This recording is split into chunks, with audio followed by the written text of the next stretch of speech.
Latest news updates కోసం ఇప్పుడే download చేసుకోండి media effects app. Welcome to media effects.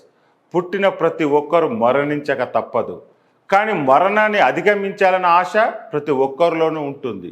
చివరి క్షణంలోనూ మరికొంత జీవితం కోసం పోరాడుతూనే ఉంటాం. ఎప్పుడో ఒక రోజు ఈ శరీరానికి అంతం తప్పదని తెలిసి ఆశపడుతుంటాం. అయితే ఇప్పుడు జరుగుతున్న ప్రయోగం అసలు మరణమే లేకుండా మరో జన్మ అంటూ ఉంటే ఈ దేహంతో కొత్త జీవితాన్ని ఆరంభించాలని అనుకోవడమే. ఇదే ఇప్పుడు అతిపెద్ద ప్రశ్నను, అంతకు మించిన ఆశ్చర్యాన్ని రేకెత్తిస్తుంది. పుట్టిన వానికి మరణం తప్పదు, మరణించిన వారికి పుట్టక తప్పదు.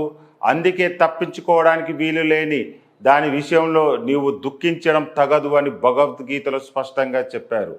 బహుశా ఎందుకేనేమో మనలో చాలామంది పునర్జన్మ ఉంటుందని నమ్ముతుంటారు.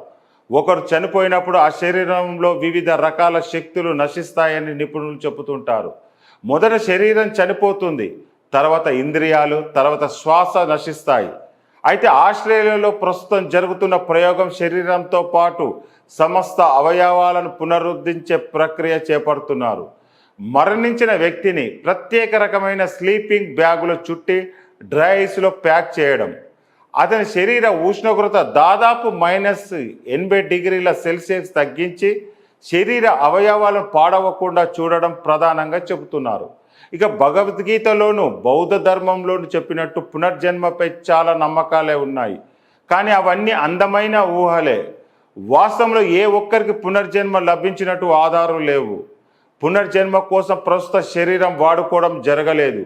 కానీ ప్రస్తుత ప్రయోగం ఉంటుందో లేదో తెలియని పునర్జన్మ కోసం కోట్ల రూపాయలు ఖర్చు చేసి మరణాంతరం తమ శరీరాన్ని భద్రపరచాలని అనుకోవడమే పెద్ద వింత. ఆస్ట్రేలియా కంపెనీ క్రయోనిక్స్ వద్ద పునర్జన్మ కోరుకొని తమ శరీరాన్ని భద్రపరచాలని చాలామంది ఒప్పందాలు చేసుకుంటున్నారు.